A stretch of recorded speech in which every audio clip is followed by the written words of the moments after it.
ஆயக்கலைகள் 64. அதில் ஒரு முக்கிய கலையான ஜோதிட கலையின் மூலமாக என்னுடன் இணைந்துள்ள அன்பு நேயர்களுக்கு இனிய வணக்கம்ங்க. மேஷ ராசி நேயர்களுக்கு புதுசாக அப்படி என்ன இருக்க போகுது, எப்பவும் போல வாழ்க்கை கீழேயே தான் போகுது அப்படின்னு கதரும் நேயர்களுக்கு ஒரு நல்ல செய்தி காத்திருக்குதுங்க. அந்த செய்தியை தெரிஞ்சுக்கிறதுக்கு முன்னாடி இந்த உலகை காக்கும் முருகப்பெருமானுடைய பாதம் தொட்டு வணங்கி வீடியோக்குள்ளே போகலாங்களா? என்னுடன் சேர்ந்து நீங்களும் இந்த மந்திரத்தை சொல்லிட்டே உங்களால் முடிஞ்சதுன்னா கமெண்ட் பாக்ஸில் ஒரு முறை கமெண்ட் பண்ணுங்க.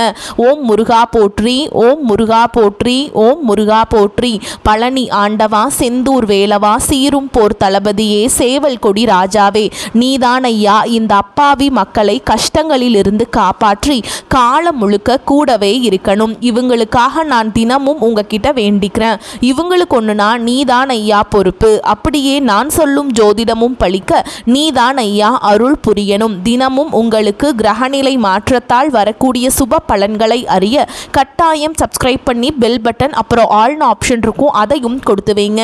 ஒவ்வொரு பதிவும் உங்களைய வெற்றியடைய வைக்க வேண்டும் அப்படிங்கிற எண்ணத்துல தாங்க போட்டுட்டு இருக்கோம். பொதுவாகவே இந்த ரிஷபராசிக்காரங்களை பத்தி சொல்லணும்னா இவங்க எவ்வளவுதான் மாறி மாறி உழைச்சாலும் ஓயாம உழைச்சாலும் அதுக்கு ஏத்த ஒரு அங்கீகாரமோ மதிப்போ கிடைக்காத ராசியாதாங்க இவங்க இருக்காங்க. பல நேரங்கள்ல என்னடா இது நமக்கு ஒரு மதிப்பு கூட இல்லையா அப்படின்னு நினைக்கிற நிலைமை இருந்தாலும் பரவாயில்ல, பாசத்துக்கும் நேசத்துக்கும் கட்டுப்பட்டு தங்களுக்குள்ள இருக்கக்கூடிய அத்தனை துன்பத்தையும் கஷ்டத்தையும் வெளியே காட்டிக்காம மறைச்சுக்குவாங்க. சில நேரங்கள்ல அசிங்கத்தையும் அவமானத்தையும் கூட சந்திக்க நேரிடும். ஆனா அதையும் வெளிப்படுத்தாம நான் அசிங்கப்பட்டாலும் பரவாயில்ல, என் குடும்பம் நல்லா இருக்கணும் அப்படின்னு தனக்குன்னு இருக்கக்கூடிய உறவுகளை காக்கக்கூடியவங்களா மிகச்சிறந்த குணம் கொண்டவங்களா இவங்க இருக்காங்க. இவ்வளவு அருமையான தங்கமான நற்குணங்களை கொண்ட ரிஷபராசிக்கார அன்பர்களே, எல்லாரும் நலமாயிருக்கீங்களா? ஏங்கம்மா நீங்க வேற எங்களை பார்த்து இப்படி ஒரு கேள்வி கேட்குறீங்களே, எங்களை பார்த்தா இப்ப நலமாயிருக்கிற மாதிரியா தெரியுது? எங்க வாழ்க்கையில ஒவ்வொரு நாளும் ஒவ்வொரு நிமிஷமும் பலவிதமான பிரச்சனைகளை எதிர்கொண்டு போராடி வாழ்ந்துட்டு இருக்கோம். நாங்களே ஏண்டா பிறந்தோம் அப்படின்னு கஷ்டப்பட்டுட்டு இருக்கோம். இந்த நிலமையில எங்களை பார்த்து நலமாயிருக்கீங்களான்னு ஒரு கேள்வி நீங்கள் கேட்டுட்டீங்களே அப்படின்னு நீங்கள் கலங்கி கண்ணீர் விடுறது எனக்கு நல்லாவே புரியுதுங்க. உங்கள் மனக்குமுறல் எனக்கு கேட்குது. ஆனால் கலங்காதீங்க ரிஷபராசிக்காரங்களே, இனி வரக்கூடிய காலங்களில் உங்கள் வாழ்க்கையில் இருக்கக்கூடிய இந்த இக்கட்டான சூழல் எல்லாமே வெயிலை கண்ட பனித்துளி போல ஒரு காணல் நீராக மறைய போகுது. உங்களுடைய நீண்ட நாள் கனவுகள் ஆசைகள் எல்லாமே ஒவ்வொன்றா நிறைவேற போகுது. குறிப்பாக திருமணமாகாமல் ரொம்ப நாளாக காத்துட்ருக்கவங்களுக்கு இந்த திருமண தடை முற்றிலுமாக நீங்கி கெட்டி மேலம் கொட்ட போகுது. அதே போல வீட்டில் ஒரு மழலை சத்தம் கேட்காதா அப்படின்னு ஏங்கிட்டு இருந்த குழந்தை பாக்கியம் இல்லாதவர்களுக்கு அழகான குழந்தை பாக்கியம் கிடைக்க போகுது. அது மட்டும் இல்லாம இது நாள் வரைக்கும் உங்களை வேண்டாம் அப்படின்னு சொல்லி உதறி தள்ளிட்டு போன சொந்த பந்தங்கள் இருக்காங்க இல்லையா, அவங்க எல்லாருமே இனி வரக்கூடிய காலங்களில் உங்க அருமை பெருமகளை புரிஞ்சுக்கிட்டு உங்களை தேடி உங்க வீடு தேடி வர போறாங்க. உங்களுடைய உடல்நிலை முன்னை விட ரொம்பவே ஆரோக்கியமா தெம்பா இருக்க போகுது. உங்க கையில பணப்புழக்கம் தாராளமா அதிக அளவுல இருக்க போகுது. மொத்தத்துல சொல்லணும்னா உங்க வாழ்க்கையே நீங்க ஆச்சரியப்பட போற அளவுக்கு ஒரு அருமையான வாழ்க்கையா மாறப்போகுதுங்க. சரிங்க ரிஷபராசிக்கார நேயர்களே, இந்த காலகட்டத்தில் கிரக நிலைகள் எப்படி இருக்குதுன்னு கொஞ்சம் விரிவா பார்க்கலாங்களா? உங்க ராசியில சந்திர பகவான் இருக்காருங்க. தன வாக்கு குடும்பஸ்தானத்துல குரு பகவான் அமர்ந்திருக்கார். சுகஸ்தானத்துல ஞானக்காரகன் கேது பகவான் இருக்காருங்க. கொஞ்சம் கவனிக்கக்கூடிய விஷயம் என்னன்னா அஷ்டமஸ்தானத்துல சூரிய பகவானும் புதன் பகவானும் சுக்கிர பகவானும் கூடவே செவ்வாய் பகவானும் சேர்ந்திருக்காருங்க. தொழில் ஸ்தானத்துல கர்மகாரகன் சனி பகவானும் ராகு பகவானும் இருக்கிறாருங்க. ராசி மண்டலத்துல இரண்டாவதா இருக்கக்கூடிய ஒரு கம்பீரமான ராசி தாங்க நம்மளுடைய ரிஷபராசி. இந்த ரிஷபராசியில கார்த்திகை நட்சத்திரத்தோட 2, 3, 4 பாதங்களும், ரோஹிணி நட்சத்திரம் முழுவதும், மிருகசீரிஷ நட்சத்திரத்தோட 1ஆம் பாதம் 2ஆம் பாதம் இதெல்லாம் இந்த ராசியில அடங்குங்க. ரிஷப ராசிக்காரங்களுடைய ராசி அதிபதி யாருன்னு பார்த்தீங்கன்னா அது சுக்கிர பகவானுங்க. ரிஷப ராசிக்காரங்களுக்கு நட்பு ராசியாக, அதாவது சாதகமான ராசியாக இருக்கக்கூடியவங்க யார் யாருன்னு பார்த்தீங்கன்னா மிதுனம், மகரம், கன்னி, கும்ப ராசிக்காரங்க தாங்க. ரிஷப ராசிக்காரங்க எப்படின்னா குறி தவறாத, குறி விலகாத அம்பு போல தங்களுடைய குறிக்கோள் தவறாம லட்சியத்தோடு வாழக்கூடியவங்களாக இருக்காங்க. இவங்களை பொறுத்த வரைக்கும் இந்த சமுதாயத்தில் ஒரு மாற்றத்தை கொண்டு வரணும் அப்படிங்கிறதுக்காக இரவு பகல் உறங்காம கண் முழிச்சு இவங்க உழைச்சிக்கிட்டே இருப்பாங்க. உழைப்புக்கு அஞ்சாதவங்க நீங்க.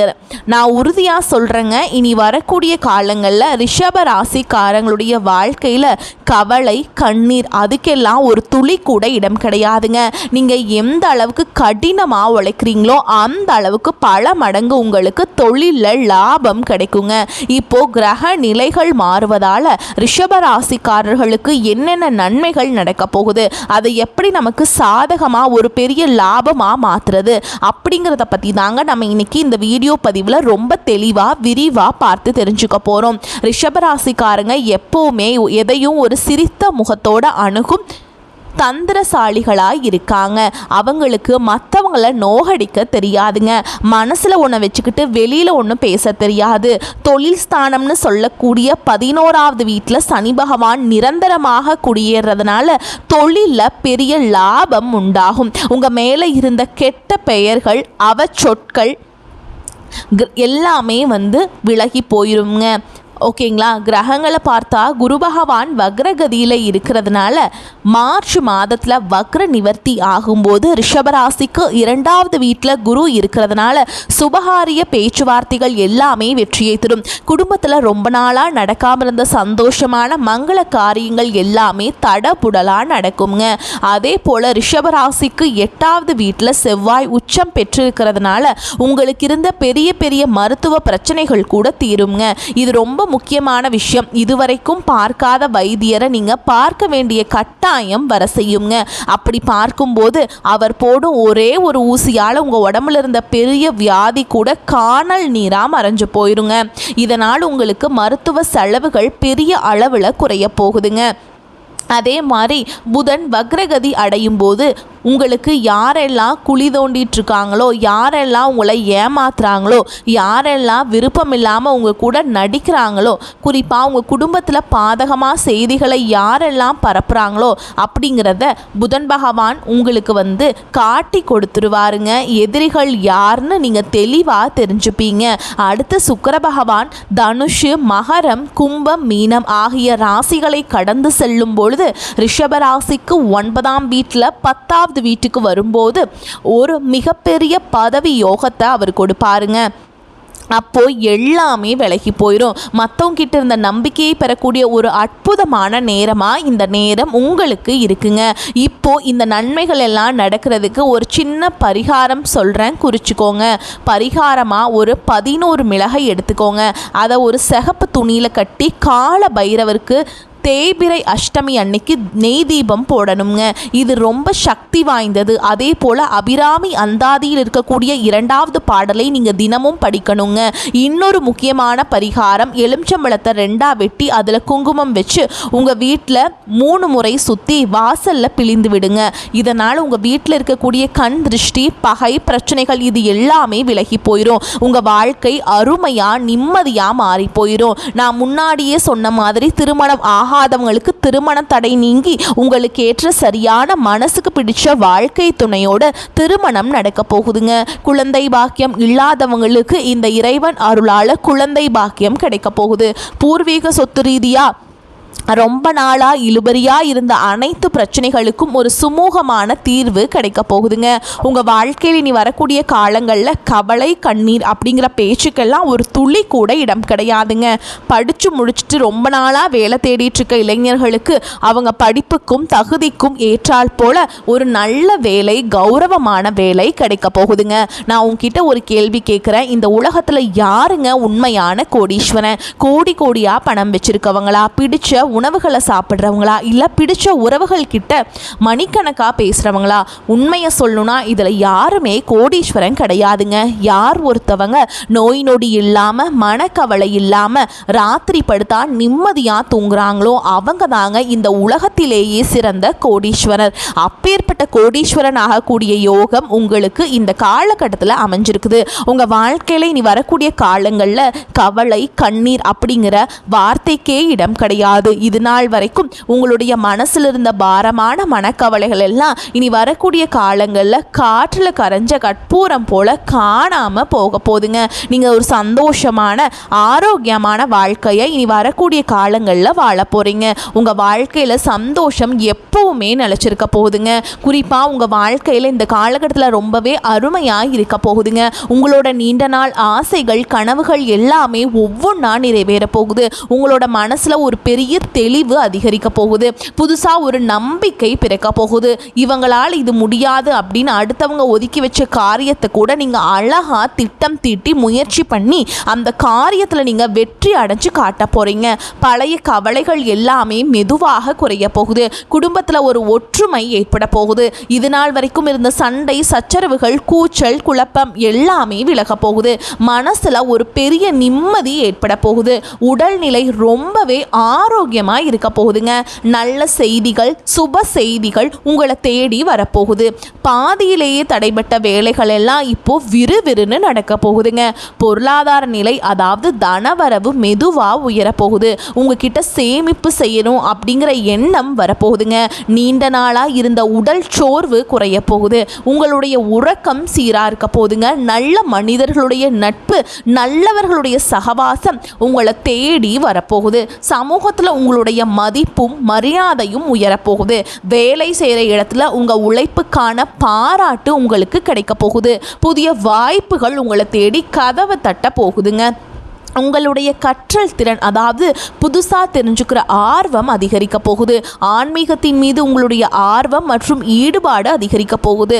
உங்கள் மனசில் இருந்த தேவையற்ற பயம் குறைய போகுது. தன்னம்பிக்கை அதிக போகுது. பழைய பிரச்சனைகளுக்கெல்லாம் ஒரு நிரந்தர தீர்வு கிடைக்க போகுது. மொத்தத்தில் குடும்பத்தில் மகிழ்ச்சி ஏற்பட போகுது. சுபகாரியங்கள் அடுக்கடுக்காக வரிசையாக நடக்க போகுது. நீங்கள் செல்லக்கூடிய பயணங்கள் அது எதுவாக இருந்தாலும் உங்களுக்கு நன்மை தரக்கூடியதாக அமைய போகுது. வீண் செலவுகள் எல்லாமே குறைய போகுது. உங்களால் நல்ல முடிவுகள் தீர்க்கமான முடிவுகள் எடுக்க முடியுங்க. மன அமைதி கிடைக்குங்க. கணவன் மனைவி உறவுகளில் புரிதல் அதிகரிக்கும். உங்களுடைய முயற்சிகள் எல்லாமே வெற்றி பெறுங்க. இவ்வளவு நாள் நீங்கள் காத்துட்டு இருந்தீங்க இல்லையா, அந்த பொறுமைக்கான பலன் நிச்சயமாக உங்களுக்கு இந்த காலகட்டத்தில் கிடைச்சே தீருங்க. நீங்கள் எதிர்பார்த்த உதவி சரியான நேரத்தில் உங்களை தேடி வரும். எதிர்கால நம்பிக்கை அதிகரிக்கும். உங்கள் வாழ்க்கையில் சந்தோஷம் என்னைக்குமே நிலச்சிருக்க போகுது. உங்களுடைய ஆசைகள் கனவுகள் எல்லாமே படிப்படியாக ஸ்டெப் பை ஸ்டெப்பாக நிறைவேற போகுது. உங்களுடைய வாழ்க்கையில் இது நாள் வரைக்கும் இருந்த அனைத்து கஷ்டத்துக்கும் ஒரு முடிவு ஒரு தீர்வு கிடைக்க போகுதுங்க. மனிதனாக பிறந்த ஒவ்வொருவருக்கும் ஆசைகள் இருக்கதாங்க செய்யும். அது இயற்கை. ஆனால் அந்த ஆசைகளிடையே நம்ம நினச்சா மட்டும் பத்தாதுங்க.